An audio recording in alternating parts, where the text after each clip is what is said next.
record, feminism by definition is the belief that men and women should have equal rights and opportunities. It is the theory of the political, economic and social equality of the sexes. I started questioning gender-based assumptions when at 8 I was confused at being called bossy because I wanted to direct the plays that we would put on for our parents, but the boys were not. When at 14 I started being sexualised by certain elements of the press. When at 15 my girlfriends started dropping out of their sports teams because they didn't want to appear muscly. When at 18 my male friends were unable to express their feelings. I decided I was a feminist and this seemed uncomplicated to me. But my recent research has shown me that feminism has become an unpopular word. Apparently I am among the ranks of women whose expressions are seen as too strong, too aggressive, isolating, anti-men and unattractive. Why is the word such an uncomfortable one? I am from Britain and I think that it is a right that as a woman I am paid the same as my male counterparts. I think that it is right that I should be able to make decisions about my own body. I think that it is right that women should be involved on my behalf in the policies and decision-making of my country. I think it is right that socially I am afforded the same respect as men, but sadly I can say that there is no one country in the world where all women can expect to receive these rights. These rights I consider to be human rights, but I am one of the lucky ones. My life is a sheer privilege because my parents didn't love me any less because I was born a daughter. My school did not limit me because I was a girl. My mentors didn't assume I wouldn't go as far because I might give birth to a child one day.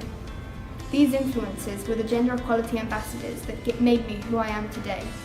They may not know it, but they are the inadvertent feminists who are changing the world today, and we need more of those.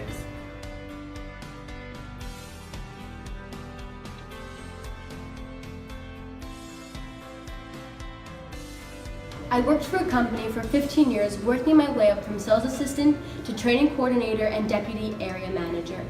I trained over 200 staff and managers and earned the respect of all of the directors and managers at the age of 26. I had been married with a daughter when I started working for the company. Me and my husband decided to have another child in 2007, but after returning from maternity leave, the attitude of my manager had changed towards me because he believed I was not committed to the company. I worked my butt off to prove myself, even though I had done this in the 15 years I had worked for them. After a few months of being back at work, I found out that I was pregnant with my son. After I informed the company, everything changed.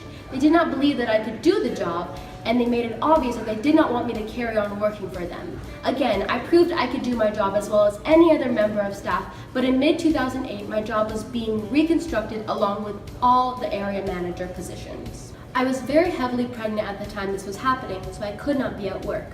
There's supposed to be laws that protect me in my position while on maternity leave, however, they were broken. I was forced to travel to London for an interview at 8 months pregnant for my job, and then told I had to go back to London 2 weeks later to find out if I still had a job to go back to. At 8.5 months pregnant, I was told that I had no job as I had not been successful in the interview. As the interview was for the same position, I informed them that I was going to go to a lawyer and that they would be hearing from him. Due to the stress of traveling and being told I had no job, I went into labor 10 days early. Fortunately, my son was okay. After I had my son, I fought for my job and the injustice of the way I was treated. I had an interview with BBC and radio interviews to tell the world how pregnant women are treated in the workplace. I went to a tribunal to see if the company had to answer my complaint and if what they had and what they were doing was wrong. I was terrified. The tribunal upheld all my complaints, which was an amazing feeling. I did not get my job back, but after the way I was treated by the company and my colleagues, I decided that I would stay home and raise my children. The company did not get away with treating me the way they did, and I really hope the interviews I did helped other women in my situation. I was treated like second-hand class just because me and my husband wanted to have more children. But when another area manager who was a man had a child, he was congratulated, yet I was put through hell. At the start, I never believed a company I had put so much of my hard work and dedication into would treat me like that until it happened.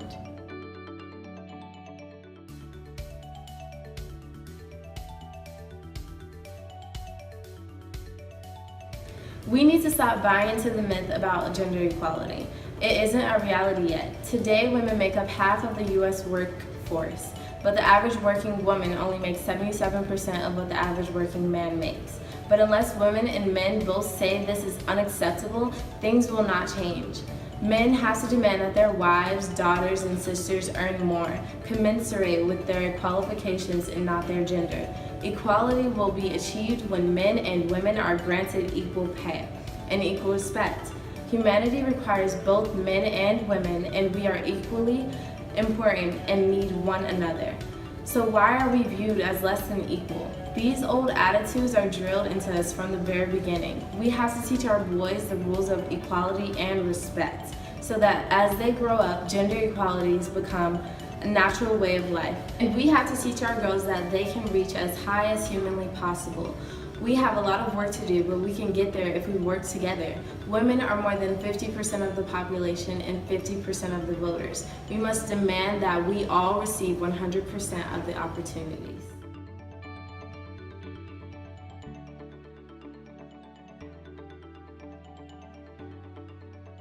To escape from home where I was basically a servant, I went to Phnom Penh province where a friend told me I could find work. When I arrived, I don't know where to go. I was standing by the taxi when two men asked me where I was going. I told them I didn't know. They said if I didn't have any relatives, I could stay with them. When we arrived to their home, I saw 2 men and 15 girls who were strung out on drugs. I felt afraid, but the man told me everything would be alright. He introduced me to a man called Tiger 2, who I later learned owned the place and was leader of a gang. After a week, Tiger 2 ordered me to have sex with a man on video, but I refused. He said, "You cannot refuse. You must do this for me." He ordered someone to inject me with drugs. Then I could no longer refuse because I have no control.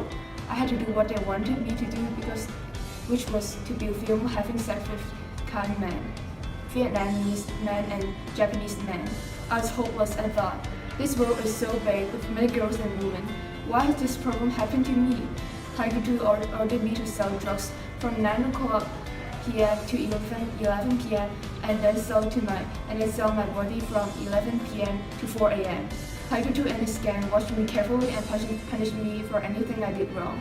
They forced me to sleep with as many as 50 customers a day. I had to give Tiger 2 all my money, but I secretly hid $5 from each customer. I tried to find work in the factory, but nobody would hire me, so I started working at the Hang Kong Message Parlor. One day, in December 2009, the police arrived and closed down the parlor. I was sort of scared and that I would be arrested, but they told me that they wanted to help me.